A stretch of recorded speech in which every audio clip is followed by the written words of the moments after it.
जय माता दी दोस्तों, कैसे हैं आप सब। कार्तिक कृष्ण पक्ष की त्रयोदशी तिथि के दिन धनतेरस का पर्व पूरी श्रद्धा और विश्वास के साथ मनाया जाता है।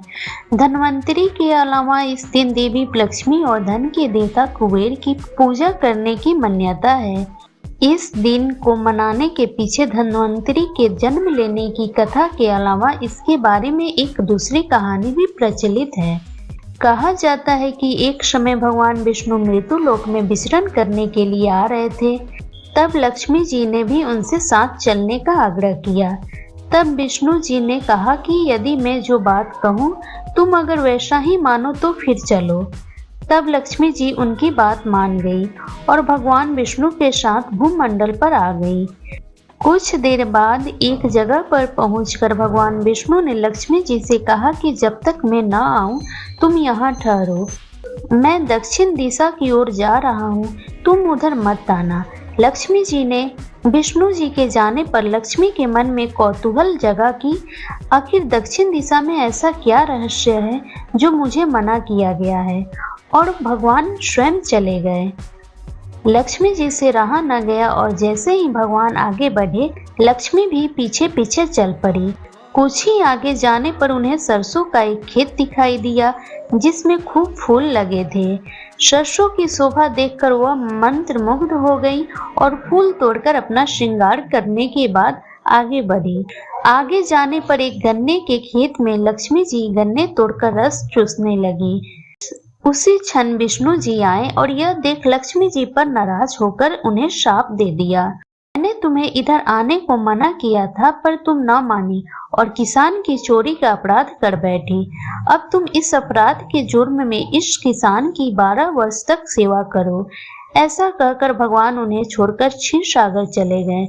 तब लक्ष्मी जी उस गरीब किसान के घर रहने लगी। एक दिन लक्ष्मी जी ने उस किसान की पत्नी से कहा कि तुम स्नान कर पहले मेरी बनाई गई देवी लक्ष्मी का पूजन करो, फिर रसोई बनाना, तब तुम जो मांगोगी मिलेगा। किसान की पत्नी ने ऐसा ही किया। पूजा के प्रभाव और लक्ष्मी की कृपा से किसान का घर दूसरे ही दिन से अन्न धन रत्न स्वर्ण आदि से भर गया। लक्ष्मी ने किसान को धन्य धान्य से पूर्ण कर दिया। किसान के 12 वर्ष बड़े आनंद से कट गए। फिर 12 वर्ष के बाद लक्ष्मी जी जाने के लिए तैयार हुई। विष्णु जी लक्ष्मी जी को लेने आए तो किसान ने उन्हें भेजने से इनकार कर दिया। तब भगवान ने किसान से कहा कि इन्हें कौन जाने देता है, यह तो चंचला है, कहीं नहीं ठहरती, इनको बड़े बड़े नहीं रोक सके। इनको मेरा शाप था, इसलिए 12 वर्ष से तुम्हारी सेवा कर रही थी। तुम्हारी 12 वर्ष सेवा का समय पूरा हो चुका है।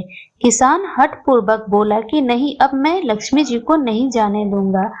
तब लक्ष्मी जी ने कहा कि हे किसान, तुम मुझे रोकना चाहते हो तो जो मैं कहूँ वैसा करो।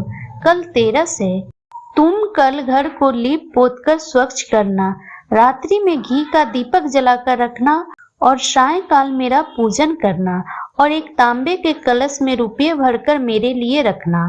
मैं उस कलश में निवास करूंगी, किंतु पूजा के समय मैं तुम्हें दिखाई नहीं दूंगी। इस एक दिन की पूजा से वर्ष भर मैं तुम्हारे घर से नहीं जाऊंगी। यह कहकर वह दीप को प्रकाश के साथ 10 दिशाओं में फैल गई। अगले दिन किसान ने लक्ष्मी जी के कथा अनुसार पूजन किया। उसका घर धन्य धान से भर गया। इसी वजह से हर वर्ष तेरस के दिन लक्ष्मी जी की पूजा होने लगी। जानकारी आपको कैसी लगी? अगर जानकारी अच्छी लगी तो वीडियो को लाइक करें, कमेंट करें, चैनल को सब्सक्राइब करें। धन्यवाद।